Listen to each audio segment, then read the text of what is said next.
नमस्कार। Last video में हमने एग्जाम्पल नंबर 1 किया था और मैंने आपको बोला था कि एग्जाम्पल नंबर 3 हम कल वाली वीडियो में करेंगे। तो कल वाली वीडियो पे मेरे एक व्यूवर ने कमेंट किया है कि आप जो सिलेबस है मतलब ये ओटी वाली बुक है वो एग्ज़ाम तक कंप्लीट करवा दो। तो आपको पता है कि कल वाली वीडियो में हमने सिर्फ एक एग्जाम्पल नंबर 1 किया था। ठीक है, मतलब वो इतना बड़ा सवाल है कि हम एक ही कर पाएंगे। तो मुझे नहीं लगता कि एग्ज़ाम तक जो है ऑप्टिमाइजेशन टेक्निक्स ये वाली बुक जो है वो कंप्लीट हो पाएगी। लेकिन मैंने कुछ सोचा है। मैंने सोचा ये है कि मैं चैप्टर 3, 4 और जो उसका पार्ट फर्स्ट सेकंड के 2 चैप्टर हैं इन सभी के जो है नोट्स अपलोड कर देता हूँ।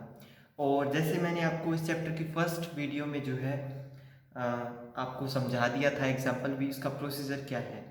अगर मुझे ये लगेगा या फिर आप कमेंट कर दीजिएगा कि आपको वो प्रोसीजर बताने से समझ में नहीं आया, आप करके बताओ, तो वो मैं आपको करवा दूंगा।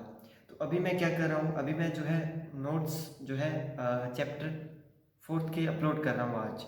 और साथ में जो मतलब जो एग्ज़ाम्पल या जो सवाल अलग तरीके के हैं उनको मैं अलग से मतलब बता दूंगा। हमने वैसे तो कल लगभग जो है जान लिया था ये एक सवाल को किस प्रकार हल करना है, लेकिन हमने वो पार्ट 1 टाइप का किया था। इसके विभिन्न प्रकार हैं। तो इस टाइप की जो वीडियोस है मतलब मैं आपको कंप्लीट बाद में करवा दूंगा, लेकिन एक बार के लिए आपका जो है प्रिपेयर होना बहुत ज़रूरी है। इसलिए मैं इस टाइप की जो वीडियोस हैं उनके आगे tricky chapter 4th video, tricky chapter 5th video या ट्रिकी चैप्टर 1st इस प्रकार लगा दूंगा, ताकि उससे आपको पता चल जाए भी मैंने इसको पूरी तरीके से सॉल्व नहीं करवाया है। मैं आपको पार्शियली सॉल्व करवाऊंगा और कंप्लीट उसको समझाऊंगा और जो नोट्स हैं वो उसमें होंगे।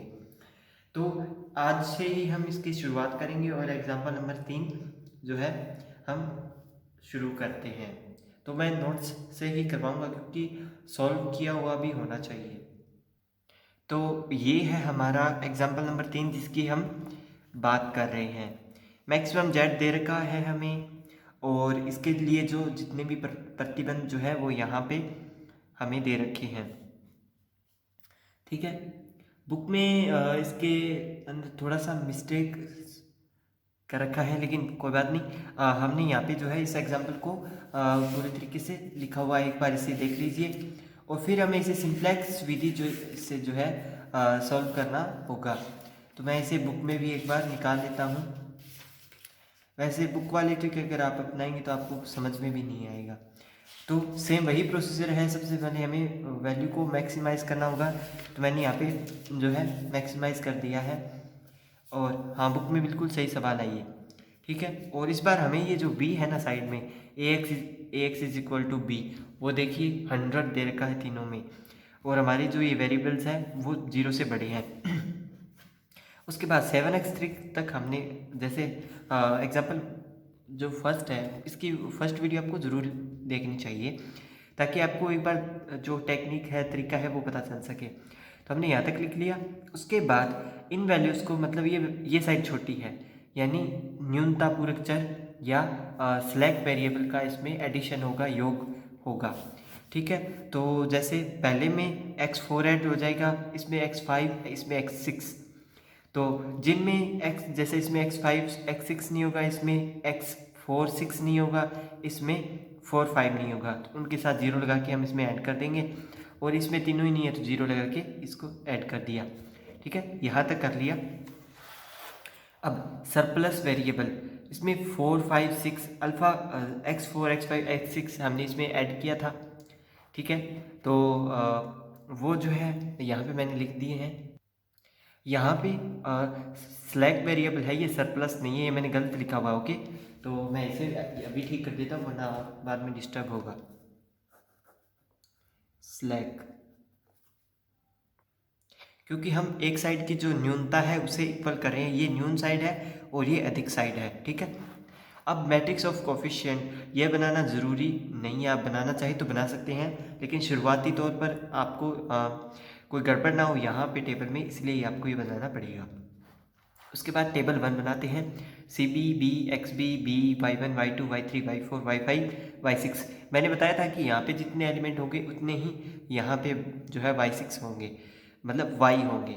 तो ये y यहाँ पे x6 है तो यहाँ पे y6 आ गया, ठीक है। अब सीजे एलिमेंट्स, सीजे एलिमेंट हमें z देखना होगा, तो 5 7 0 0 0, 2 5 7 0 0 0, ठीक है। अब अल्फ़ा 4 5 6 7 की जो वैल्यू है, अल्फ़ा 4 5 6 की जो वैल्यू है वो हमें z के हिसाब से पुट करनी है। तो वो 0 0 और 0, यानी इनके गुणांक जो है वो क्या होंगे, वो 0 0 है।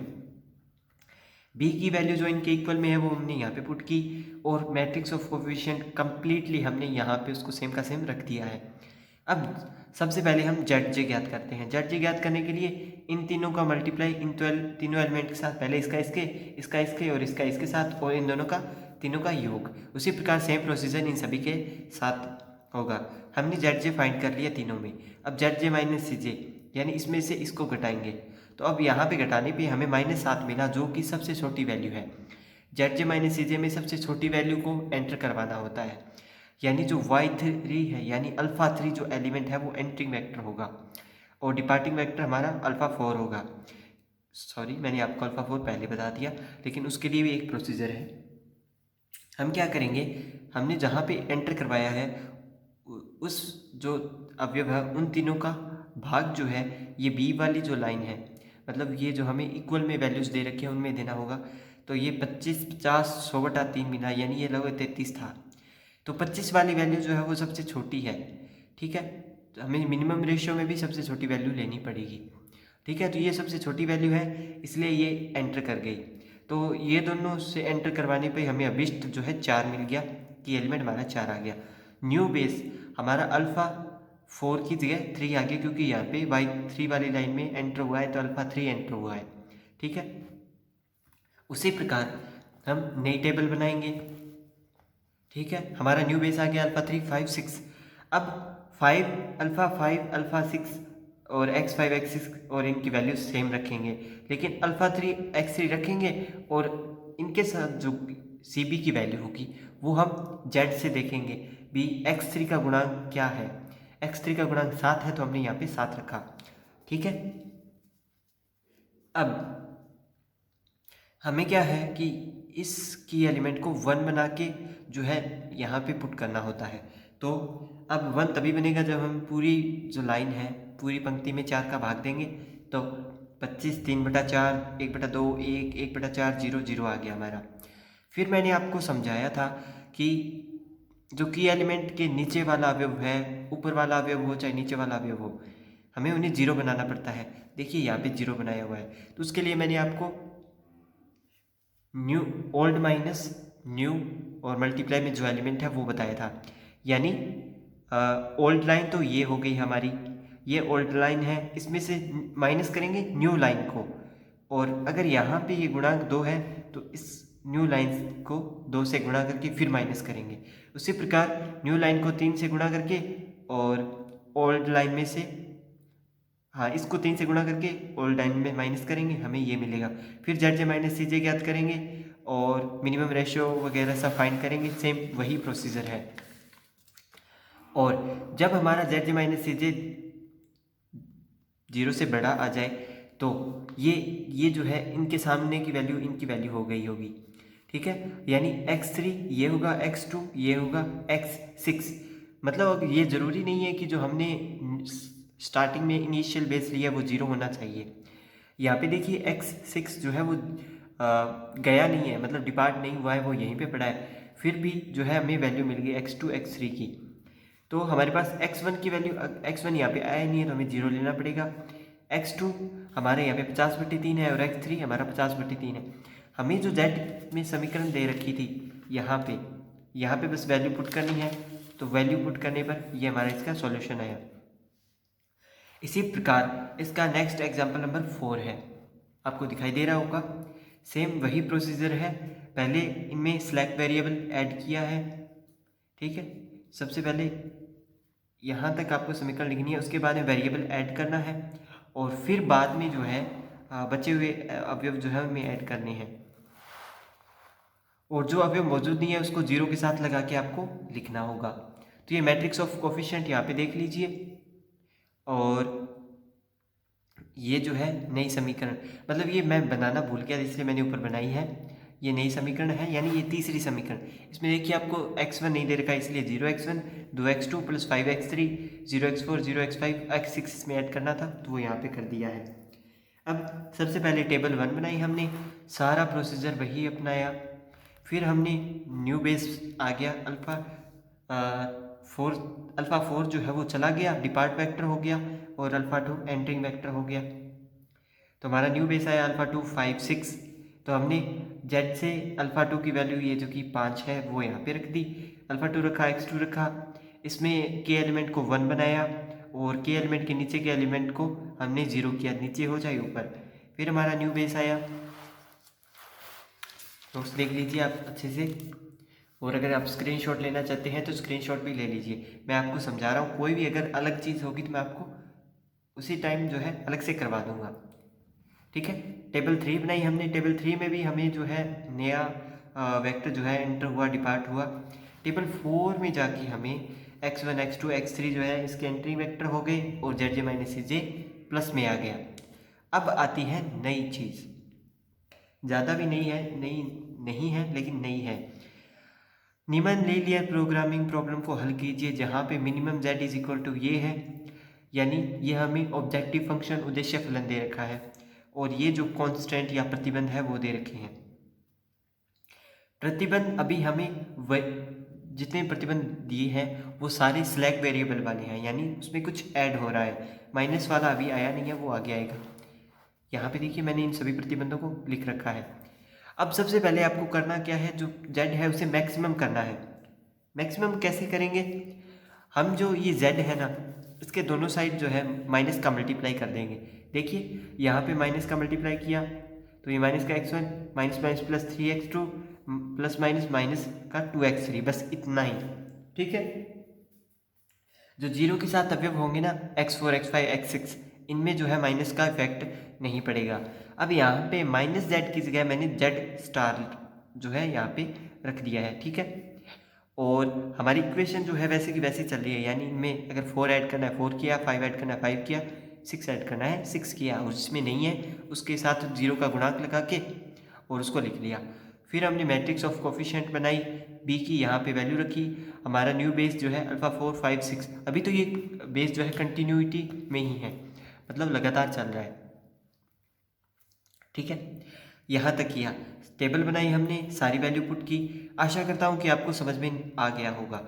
अब यहाँ पे क्या है, मैंने इसको सीधा साइन दे रखा है, इसका मतलब क्या हुआ, जो मिनिमम रेशियो है ना इसमें एक तो इनफाइनाइट या अनंत जो है आ जाए तब हम इस प्रकार का साइन लगाएंगे, या कोई वैल्यू अगर माइनस की आ रही हो, माइनस की जो वैल्यू है उसे हम काउंट नहीं करेंगे, ठीक है ना। मिनिमम रेशियो में, सॉरी गलत बोल दिया मैंने, मिनिमम रेशियो में ये देखिए माइनस का 7 आ रहा है,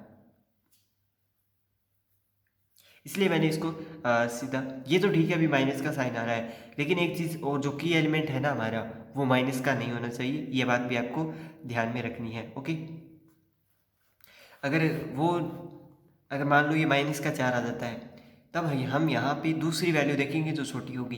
तो -3 के बाद हमारा +1 जो है वो छोटा होगा, तो हम -4 को छोड़ देंगे, और अगर ये प्लस का 2 हुआ तो हम यहाँ से एंटर कर देंगे। अगर ये भी माइनस का है तो हम 2 से एंटर करेंगे, ठीक है।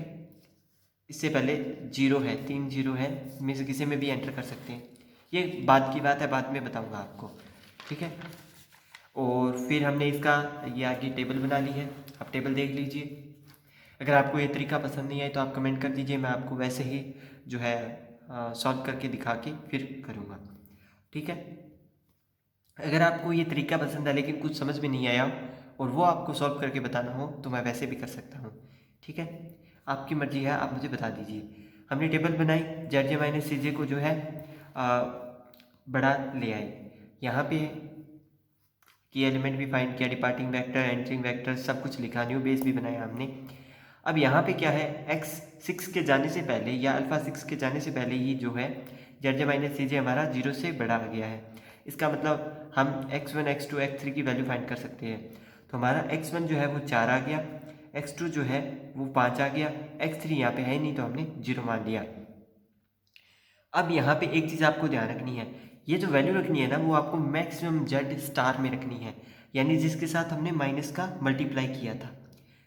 तो यहाँ पे था माइनस का x1 3x2 और माइनस का 2, तो ये माइनस का x1 3x2 और माइनस का 2x3, x3 0 है तो मैंने यहाँ पे 0 रखा है। अब हमारी वैल्यू जो है वो 11 आ गई है, पॉजिटिव जो है 11 आ गया है। 5 थी ये 15 और 15 माइनस 4, ठीक है, मैंने सोचा 6 हो गया, 15 माइनस 4 होगा तो 11 आ गया। अब क्या है, हमने मैक्सिमम जेड स्टार फाइंड किया, हमने मिनिमम जेड फाइंड नहीं किया, तो इसलिए हम मैक्सिमम को मिनिमम करने के लिए दोनों साइड फिर माइनस का मल्टीप्लाई करेंगे और वैल्यू फाइंड कर लेंगे।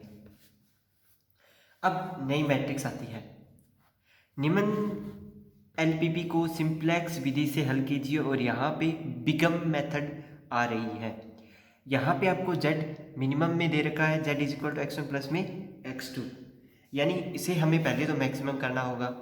अब आगे क्या चीज़ आती है, आगे आती है सच दैट, जो हमारे प्रतिबंध है वो आते हैं, जिसमें एक है 2x1 प्लस x2 बड़ा और बराबर है, यानी यहाँ पे सरप्लस वेरिएबल आएगा, इसमें से कुछ घटेगा, सेम जो दूसरी समीकरण है उसमें है। अब यहाँ पे हमें सबसे पहले जो जेड मिनिमम है उसे मैक्सिमम करना होगा, तो मैक्सिमम करने के लिए हम माइनस का मल्टीप्लाई कर देंगे, लेकिन जो स्लैक और सरप्लस वेरिएबल है उनको ऐड करने से पहले, बाद में नहीं करेंगे वरना गलती हो जाएगी। तो हमने माइनस से मल्टीप्लाई किया, इसको जेड स्टार नाम दे दिया, माइनस जेड की जगह जेड स्टार, और ये मैक्सिमम हो गया दोनों साइड मल्टीप्लाई करते ही। अब सबसे पहले इसमें से कुछ वैल्यू घटाते हैं ताकि ये इक्वल हो सके 4 के। तो -3x जो है हमने x3 माइनस किया, आप इतने को एक बार मत लीजिए, आप थोड़ी सी 3 एलिमेंट की जगह छोड़ के 4 लिख लीजिए। उसी प्रकार x1 plus 7x2 plus x3 इसमें आ गया तो यहाँ पे तो 0 ही होगा, इसलिए मैंने यहाँ पे 0x3 पहले लिख दिया और माइनस x4 कर दिया, क्योंकि यहाँ पे अधिकता पूरक चर का उपयोग हो रहा है, सरप्लस का उपयोग हो रहा है, यानी इसमें से कुछ घटेगा। तो यहाँ पे x4 मैंने इसमें से घटा दिया और इक्वल में 7 रख दिया और 2 एलिमेंट की जगह छोड़ दी। अब यहाँ पे हुआ क्या कि हमें जो मैट्रिक्स मिली है वो -1 0 0 -1, यानी ये देखिए इतने ये मिली। तो इस प्रकार जो है हमारा जो वैल्यूज़ हैं वो गड़बड़ा जाएंगे। तो इसके लिए किया क्या गया, इसके लिए इन्होंने मैट्रिक्स में एलिमेंट और जोड़ दिए। जैसे इसमें x3 था 0x4 तक, तो हमने मतलब यहाँ तक आ गया। फिर क्या किया, ऊपर वाली में फिर x5 जोड़ दिया और नीचे वाली में x6 जोड़ दिया, कुछ घटा दिया और कुछ जोड़ दिया ताकि दोनों साइड्स इक्वल रह सकें। तो उसके कारण क्या हुआ, जो हमारी मैट्रिक्स ऑफ कोफिशिएंट है उसमें एक तो ये मैट्रिक्स नहीं आई और एक ये मैट्रिक्स नहीं आ गई। हमारे एलिमेंट जो है अल्फा 1 से 6 तक और बी की जो वैल्यू है वो 4 और 7 आ गई। अब यहाँ पे हमारा इनिशियल बेस जो है ना वो तो अल्फा 5 और अल्फा 6 ही होगा, क्योंकि मैट्रिक्स जो है वो इसमें बन रही है, ठीक है। लेकिन हमारा आर्टिफिशियल जो उनको बोलते हैं आर्टिफिशियल वेक्टर, वो भी अल्फा 5 और अल्फा 6 होंगे, क्योंकि ये अपने आप तो आए नहीं। जैसे इसको इक्वल करने के लिए हमने इसमें से माइनस किया, तो वो तो हमारी जो है प्रोसेस था इक्वल करने के लिए, लेकिन हम इन दोनों को 5 और 6 को आर्टिफिशियली अपनी तरीके से कृत्रिम रूप से इनको लेकर आए हैं, इसलिए इन्हें बताना पड़ेगा कि ये आर्टिफिशियल वेक्टर्स है। अब जो जितनी भी आगे प्रोसेस होगी, जितनी भी टेबल बनेगी वो 5 और 6 के बीच ही बनेगी, 3 और 4 का कोई रोल नहीं होगा उसमें। 3 और 4 जो है वो यहाँ पे आएंगे। शुरू करते हैं हम इनको आगे। अब बात होगी जेड की, पहले हम जेड की बात कर लेते, टेबल बाद में बनाएंगे।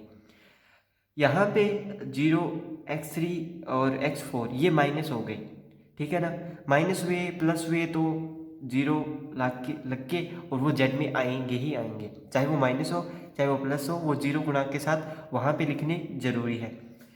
हमने दो आर्टिफिशियल वेक्टर्स और ऐड किए, x5 और x6। जब आपको मिनिमम z दे रखा हो और ये वाला साइन दे रखा हो, यानी ये इक्वेशन जो है वो बड़ी हो, तब आपको आर्टिफिशियल वेक्टर्स की जरूरत पड़ेगी। तो z में हमें 5 को भी माइनस करना पड़ेगा और 6 को भी माइनस करना पड़ेगा, याद रखिए माइनस करना पड़ेगा, और उनके साथ m भी लगाना होगा। m क्यों लगाएंगे वो आगे देखते हैं। फिर हम टेबल बनाते हैं, C B X B B y1 से लेके 6 एलिमेंट है यहाँ, तो 6 के 6 एलिमेंट y6 तक हम ले आए। मिनिमम रेशो ऊपर सी जे, यहाँ पे जेड जे। अब जेड से वैल्यू रखते हैं, -1 0 0 -m वहाँ से रख दिया। इनिशियल बेस 5 और 6 है तो वो दोनों यहाँ पे आ गए। जेड के अनुसार उनकी वैल्यू -m है तो वो हम यहाँ पे ले आए। पूरी की पूरी मैट्रिक्स ऑफ कोफिशिएंट हम यहाँ पे ले आए। अब जेड जे ज्ञात करते हैं, इसका मल्टीप्लाई इसके साथ, इसका इसके साथ, और इन दोनों का ऐड यहाँ पे। तो माइनस का 3m, इसका -8m, m, ठीक है। अब जेड जे माइनस मेन, तो जेड जे माइनस सी जे होता है। तो जेड जे माइनस सी जे किया तो हमारे पास ये जो है अवयव आए। अब यहाँ पे क्या है, अगर हम इनको जोड़े ना तो कभी कभार आपको बाई मिस्टेक लग सकता है कि ये तो माइनस का 3m+1 है, तो वैल्यू ये छोटी होनी चाहिए। तो आप इसको ऐसे मत कीजिए, आप इसको m की वैल्यू जो है वो सैकड़ों में लीजिए, हंड्रेड्स में लीजिए। तो आप देखेंगे कि माइनस का 300m प्लस का 1, यानी ये कितना बन गया, लगभग माइनस का 299। उसी प्रकार अगर यहाँ पे देखें तो ये माइनस का 799, तो माइनस का 799 जो है वो बड़ा होगा इस 299 से। तो हमने एंट्री यहाँ से करवा दी। अब इनका जो है ये जो स्तंभ है इसका भाग इनमें देंगे, 1 का भाग 4 में, 7 का भाग 7 में। तो यहाँ पे 4 और 1 आ गया, 1 जो है वो मिनिमम है, तो ये अभिष्ट हमारा की एलिमेंट यहाँ पे आ गया।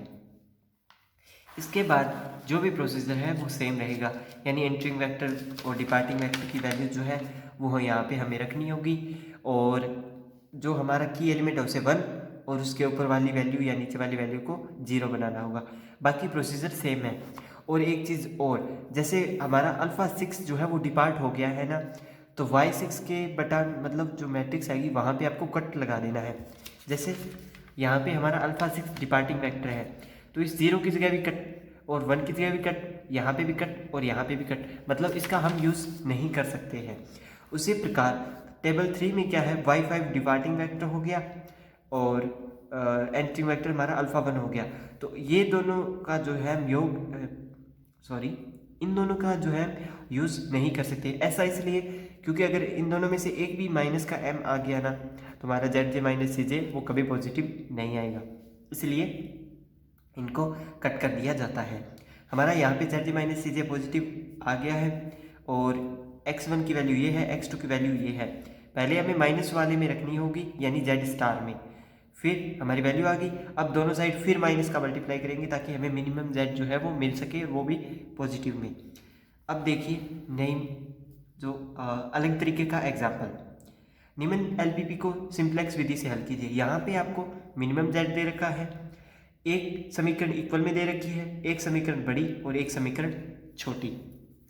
तो सबसे पहले आपको पता है कि इसे मैक्सिमम करना होगा, दोनों साइड माइनस का मल्टीप्लाई करेंगे। लेकिन जो आर्टिफिशियल वेक्टर है या जो दूसरे वेक्टर है, चाहे वो सरप्लस हो स्लैक हो, उनके एडिशन से पहले जो है हमें मल्टीप्लाई माइनस का करना होगा। उनका जो गुणांक 0 है, चाहे वो -m हो, वो हम बाद में देखेंगे। ठीक है, पहली समीकरण थी 3x1 + x2 = 4। तो 3x1 + x2 ये पड़ी है और 3-4 वेरिएबल की हम जगह छोड़ के 4 लिख लेते हैं।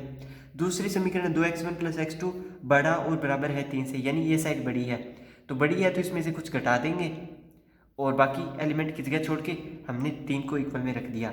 इस प्रकार x1 + 2x2 ये छोटी और बराबर है 3 से, यानी ये जो माइनस किया उसको पहले 0 गुणांक के साथ लिखा, फिर इसमें कुछ चीज़ ऐड कर दी।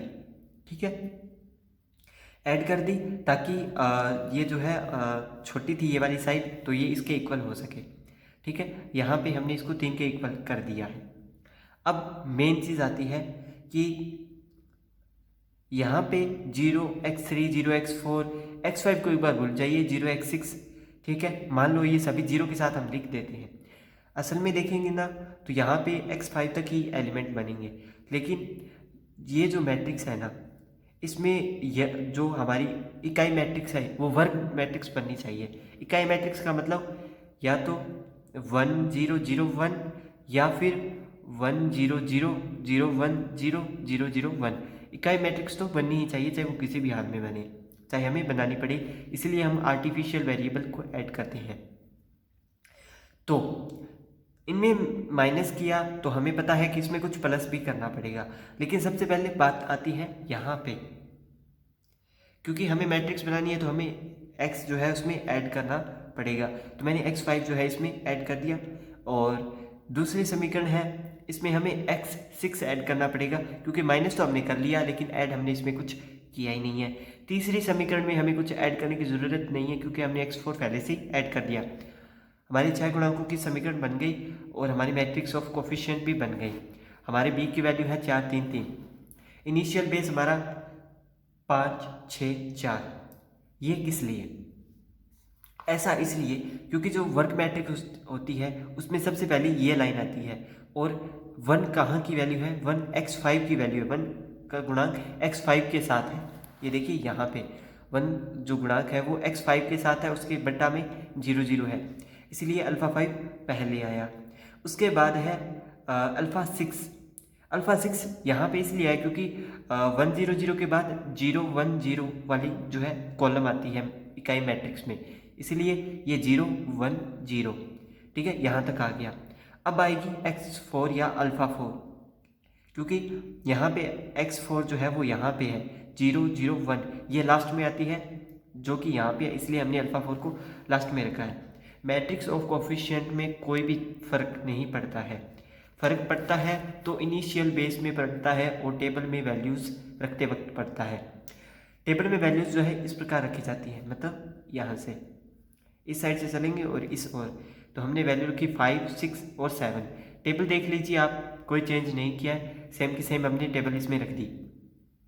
अल्फ़ा 5 और अल्फ़ा 6 की वैल्यू, ये दोनों आर्टिफिशियल वेरिएबल है, क्योंकि हमने इसमें भी ऐड किया है और इसमें भी ऐड किया है अपनी तरफ से, क्योंकि जो हमारी समीकरण है वो तो पहले से ही सॉल्व हुई पड़ी है, ठीक है। तो माइनस m इनकी जो वैल्यू है वो हमने यहाँ पे रख दी है, और अल्फ़ा 4 की वैल्यू जो है वो 0 ही रहेगी, क्योंकि यहाँ पे देख सकते हैं आप वो 0x4 है। वैल्यू रखी zj माइनस cj, फिर यहाँ पे माइनस का 5m प्लस 5, ये सबसे छोटी वैल्यू है, आप सैकड़ों में वैल्यू रख के देख सकते हैं। cj की वैल्यू माइनस का 5 2 0 0 माइनस m, तो ये छोटी वैल्यू है, एंटर यहाँ से होगा। और हमारा जो y1 है वो y1 में एंटर हो रहा है, मतलब अल्फ़ा 1 एंटरिंग वेक्टर, अल्फ़ा 5 और डिपार्टिंग वेक्टर जो है वो इसका इसमें भाग देने पे आएगा। तो 3 में 1 का भाग दिया 3, 3 में 2 का भाग दिया 2, 4 में 3 का भाग दिया 3, 4/3, यानी इसको भाग देंगे दे के देखेंगे तो ये वैल्यू जो है वो ज़्यादा छोटी आ रही है, तो इन दोनों का अभिष्ट जो है यहाँ पे 3 आ गया हमारा। नई टेबल में जो हमारा की एलिमेंट है उसे 1 बनाना होता है, तो हमने 1 बनाया और 3 का भाग दिया।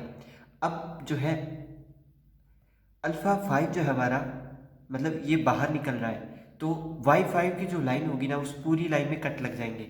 ये देखिए यहाँ पे मैंने इसके कट लगा रखे हैं, ये पूरी लाइन कट जाएगी ताकि m जो है वो रिपीट ना हो सके। और की एलिमेंट के नीचे जो अवयव है उन्हें 0 बनाना होता है, तो हमने यहाँ पे इनको 0 बना दिया है। आशा करता हूँ आपको समझ में आ रहा होगा, और उसी प्रकार इसको आगे हल किया है, और इस प्रकार इसको हल करते रहेंगे। जेड माइनस cj आ गया हमारा, और जेड स्टार की वैल्यू हमारे पास -7 आई। अब मिनिमम मैक्सिमम जेड आ गया हमारे पास, मिनिमम करने के लिए फिर दोबारा माइनस का मल्टीप्लाई करेंगे। तो आज के लिए इतना ही। वीडियो अगर पसंद आए तो लाइक कर दीजिए, अपने फ्रेंड्स के साथ शेयर कर दीजिए और चैनल सब्सक्राइब कर लीजिए। अगर आपको ये तरीका पसंद आए तो कमेंट कर दीजिए, अगर नहीं तो भी कमेंट कीजिए कि आप अलग तरीके से करवाएं। वीडियो देखने के लिए धन्यवाद।